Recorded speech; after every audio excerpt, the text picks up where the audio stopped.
You talked about the market futures-wise not moving much with Boston, but what are we seeing with these other teams? The big move is Houston, and of course Texas goes down. They were, you could have got 11-1, 10-1, and now I'm seeing 8-1, some 850s on Texas because you bring in a guy like Max Scherzer, he's got the pedigree to win in the playoffs, and that's really what people need. They need to see a guy at the front end of that rotation that's going to get you a nice start.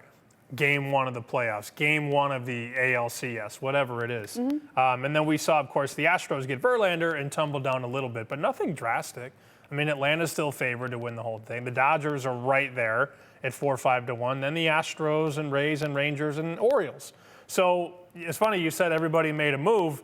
Nobody made, like, the biggest splash. Nobody traded for a Juan Soto. Nobody traded for Ohtani. The biggest moves were two pitchers that pitch every fifth day that are almost, 40 years old. So big names, I think, on the billboard, but not seismic, odd-shifting moves. So everything sort of stayed the same. Astros came down a bit, Rangers came down a bit, but this is still, at the end of the day, this is Atlanta on top, and then the Dodgers on line two.